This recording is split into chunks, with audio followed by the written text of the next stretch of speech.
Hello, je suis Sarah, derrière le compte Madame la juriste. Ma mission à moi, c'est de faire en sorte que le droit ne soit vraiment plus vu comme ton ennemi, mais vraiment comme un allié dans ton business pour aller plus loin et pour atteindre plus facilement tes objectifs. Je le fais, je t'accompagne via deux possibilités. Soit je te fournis en fait des modèles d'actes juridiques qui vont te permettre de te mettre en conformité, d'anticiper les problèmes dans ton business, ou soit je t'accompagne à passer de micro-entreprise à société et à aller encore plus loin, à aller vraiment défoncer ces barrières qui viennent dans ton esprit, te dire que tu n'es pas capable, te dire que tu n'es pas assez. Et moi, vraiment, j'ai envie de te montrer que c'est possible parce que j'ai accompagné d'autres entreprises à le faire et parce que je suis passée moi-même par ces questionnements que tu te poses actuellement. Hello, aujourd'hui je vais te parler de 25 clauses dont tu pourrais avoir besoin dans tes contrats, dans tes conditions générales de vente ou dans tout document contractuel qui te permet finalement de faire en sorte de sécuriser tes intérêts et de respecter aussi ton prospect, voire ton client. Alors, ces 25 clauses ne sont pas limitatives, c'est-à-dire qu'il y a plein d'autres clauses qui existent qui sont aussi importantes à mettre dans tes documents juridiques, mais par contre, celles-là sont souvent soit passées à la trappe, soit négligées dans la rédaction juridique quand on essaye de le faire par soi-même, et on pense pas aussi à les mettre à jour régulièrement. Donc, reste bien connecté et, je sais pas, assis-toi, prends un petit carnet de notes ou quelque chose pour noter ce que tu vas avoir, parce que je t'assure que sans ces 25 clauses, ta protection juridique finalement est fragilisée. Alors, première clause, la rétractation. Il faut absolument que sur tes documents juridiques apparaisse une mention sur le fait de se rétracter, sur le droit ou l'absence de droit d'ailleurs, parce que ça arrive aussi, de se rétracter, donc de revenir sur sa parole, de revenir sur son engagement et de dire finalement, on arrête là. Deuxième clause, il y a aussi la résiliation. Même quand le délai de rétractation est dépassé, il peut y avoir plusieurs cas de figure où il est possible, juridiquement, de résilier un engagement. Dans ce cadre-là, il faut que tu prévois les cas de figure. Est-ce que ça peut être que sous certaines conditions, le délai de préavis? Est-ce que la résiliation peut être unilatérale? Est-ce qu'elle doit être sous une forme particulière? Bref, à toi de décider. Troisième clause, il s'agit de la clause d'annulation.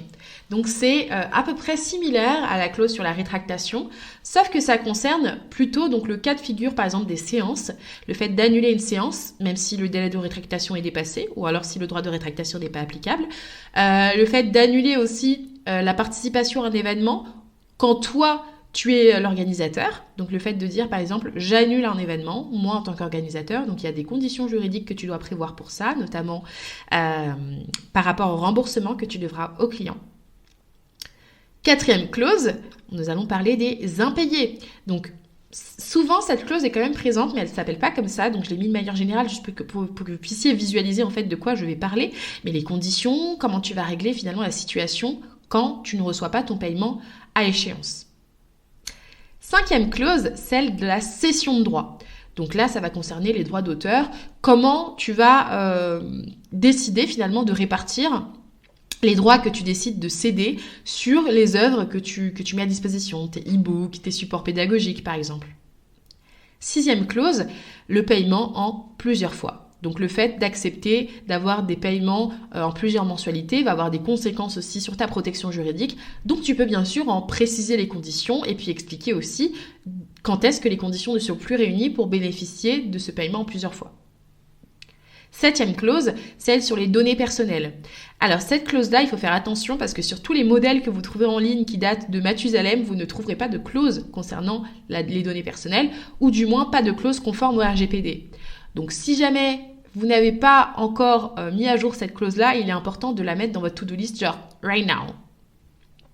Huitième clause, le droit à l'oubli de tes prospects. Donc tes prospects ont certains droits qui s'y relèvent du RGPD. Parmi ces droits-là, tu as aussi le droit à l'oubli finalement, le droit de demander la suppression de ces données. Et ça, c'est un droit super important, mais il faut encore pouvoir l'expliquer avec toute transparence à ses prospects.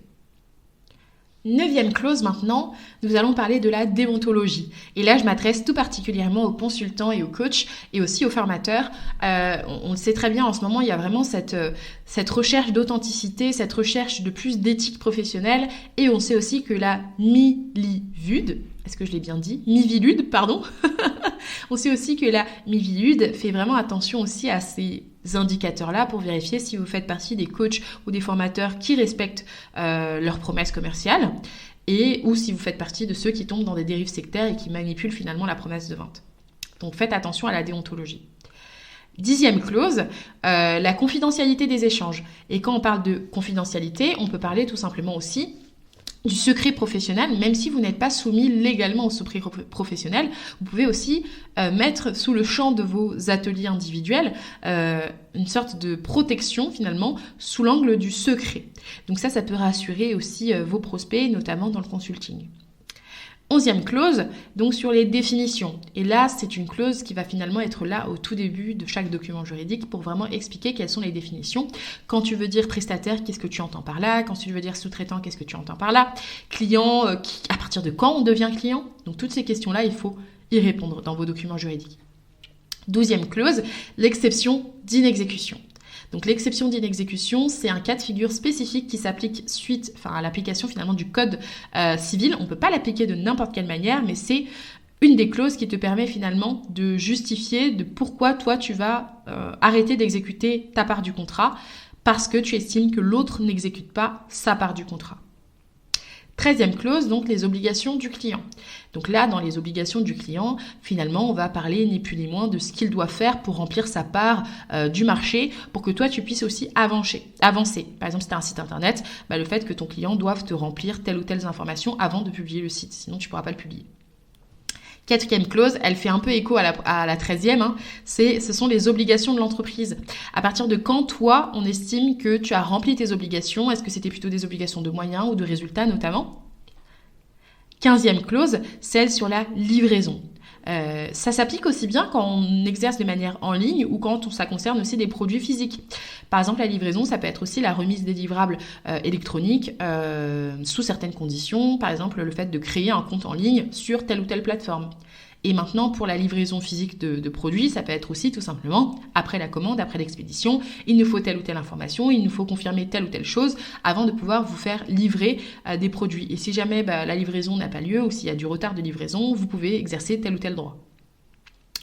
16e clause, donc du coup, la commande. Comment on fait quand on doit commander quelque chose en ligne? À partir de quel moment, finalement, la commande est considérée comme valide? Et à partir de quel moment, du coup, on passe de prospect à client? Maintenant, 17e clause, donc sur les acomptes. Il y a une différence légale entre les acomptes et les arts. Là, je vais vous expliquer de quoi il s'agit et aussi pourquoi il est important de préciser dans vos documents juridiques s'il s'agit d'acomptes ou d'arts en fonction du pourcentage de ce qui sera versé comme premier paiement. 18e clause, la non-concurrence. Et là, ça peut concerner vraiment tout domaine d'activité confondu. C'est pour inciter le client à plus de vigilance. S'il travaille avec vous, il ne peut pas vous faire concurrence directement sur l'objet du contrat. 19e clause, la non-sollicitation. Donc ça, c'est, on va dire, une prolongation finalement de cette clause de non-concurrence, mais là, ça concerne plutôt les sous-traitants ou les prestataires qui travaillent avec des entreprises sur le fait qu'elles n'ont pas le droit de solliciter des clients qui font partie du portefeuille finalement de l'entreprise pour laquelle elles travaillent. Elle ou il travaille. 20e clause, les sélections sur candidature. Donc là, c'est dès lors qu'on se donne la possibilité de faire du refus de vente. Il faut savoir que le refus de vente est très réglementé. On ne peut pas faire du refus de vente illégitime. Il faut toujours que ce soit vraiment précisé. Et donc là, en l'occurrence, tu es obligé de le préciser dans tes documents juridiques. 21e clause, celle sur le programme. Quelle va être finalement la promesse de vente? Qu'est-ce qu'on va faire ensemble? Comment je vais t'emmener d'un point A à un point B ou un point A à un point Z? Par quelles étapes on va passer? Je dois tout te dire dans le programme. 22e clause, celle sur les litiges. Donc les litiges, c'est le cas de figure où ça se passe malheureusement pas bien. Comment on va finir finalement par trouver un consensus ou s'il n'y en a pas, comment va se passer l'étape du contentieux? 23e clause, celle sur la médiation de la consommation. Donc la médiation de la consommation, on le sait, je le répète assez souvent, c'est quelque chose d'obligatoire dès qu'on est déclaré. Mais il y a des mentions spécifiques à venir préciser dans cette clause-là. Et là, je vous invite à vraiment le faire avec beaucoup de précision parce que on voit de plus en plus de personnes qui bâclent cette clause-là et ça peut avoir de mauvaises conséquences pour vous. 25e clause, celle sur le droit applicable. Quel est le droit finalement de quel pays, quel droit national va s'appliquer dans le cadre de ce contrat, de cette relation commerciale? Et ça, la réponse n'est pas forcément évidente quand on sait qu'on est en plus à l'ère du digital, à l'ère des prestations qui se font aux quatre coins du monde. Donc forcément, si tu as un client A qui se retrouve en Australie et que toi, tu es en France, quel est le droit applicable finalement qui va permettre finalement au juge de départager et de savoir quelle est la protection finalement juridique à apporter au client ou à l'entreprise. Et 25e et dernière clause, mais je le rappelle, c'est pas une liste exhaustive, mais c'est juste parmi les 25 clauses que je voulais vous mettre sur le podium, c'est la dernière. Il s'agit des délais et des modifications. Super important, moi je m'adresse surtout à ceux et celles qui font des prestations personnalisées, donc les prestations de services comme le community management, comme la création de sites internet, mais ça peut être aussi des assistantes virtuelles qui font de la relecture, des personnes qui corrigent la grammaire ou autre. Vous allez avoir besoin de limiter le nombre d'allers-retours et vous allez avoir besoin aussi de poser des conditions sur les délais pour modifier du contenu, pour modifier votre travail, parce que sans ça, vous allez vous retrouver à être submergé. Donc faites attention à cette clause-là. Si vous avez bien compté avec moi, on est bien à la 25e clause et donc ça fait bien 25 clauses dont tu as vraiment besoin pour sécuriser ton activité, faire en sorte finalement de tout anticiper dans tes documents juridiques. Bien évidemment, il n'y a pas seulement ces clauses-là, il y a aussi d'autres clauses qui sont incontournables, mais j'ai voulu vraiment cibler celles auxquelles on ne pense pas nécessairement ou celles qu'on bâcle le plus souvent. Donc ne t'en fais pas, je t'ai pas juste balancé des noms de clauses comme ça avec juste de quoi te mettre de l'eau à la bouche. Non, je te parle de tout ça parce que je vais lancer un programme flash qui aura lieu seulement du 1er au 25 décembre parce que c'est le calendrier de l'Avent juridique. Vraiment avec cette idée de chaque jour, tu as une sorte de cadeau en fait à découvrir et donc c'est justement chaque clause dont je viens de te parler du 1er au 25, tu auras un nouvel angle à découvrir, tu auras toutes les informations donc une clause sera expliquée chaque jour. Au total, tu auras donc 25 clauses expliquées, décortiquées par moi-même ou par l'autre juriste, donc Audrey qui travaille avec moi. Tu auras aussi une vidéo d'analyse par jour. Donc vraiment de quoi te caler en attendant Noël, te caler devant la vidéo, plus tes contrats et te dire là, je voudrais peut-être réadapter comme ci ou comme ça, puisque tu auras vraiment la vidéo pour te guider pas à pas. Et ensuite, tu as la clause type qui est vraiment à copier-coller chaque jour. Tu peux la prendre telle qu'elle parce que c'est celle que moi je vais te fournir, qui est déjà normalement disponible dans la bibliothèque de clauses, qui est accessible pour toutes les personnes qui ont pris donc Legal Process, mon programme d'abonnement juridique où tu reçois en fait un maximum de modèles, un maximum de vidéos aussi juridiques, ou pour les clientes qui ont déjà pris un pack. Donc celles qui ont déjà pris un pack, elles ont déjà accès à la bibliothèque de clauses. Seulement là, je t'invite vraiment à venir avec moi pour te dire, une clause par jour, je vais pouvoir vraiment perfectionner ma protection juridique sans avoir à me casser la tête. C'est-à-dire que je me pose, j'écoute la vidéo pendant 5 minutes et je copie-colle la clause en question que je remplis bien sûr avec mes informations personnelles et que je personnalise bien sûr.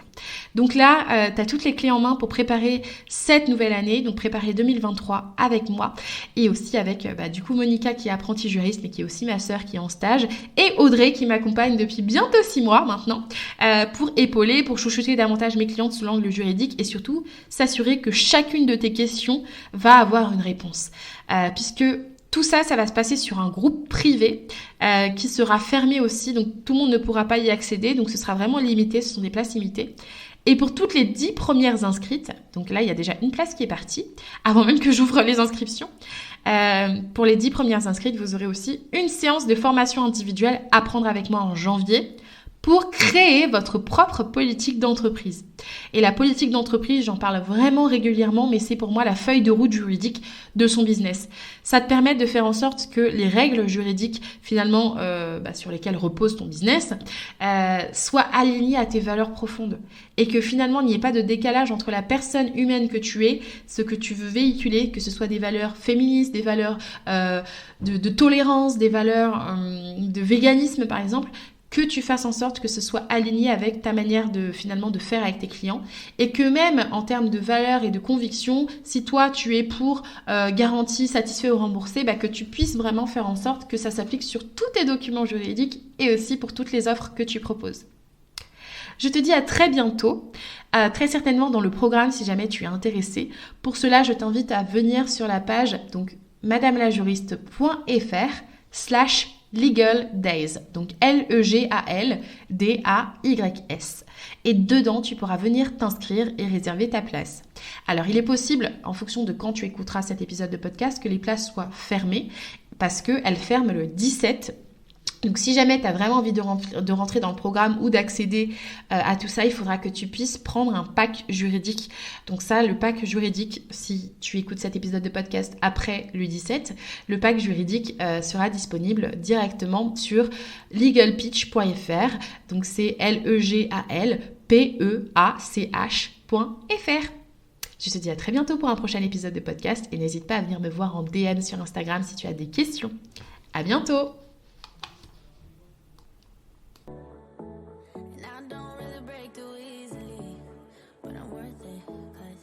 Slip into your dreams tonight.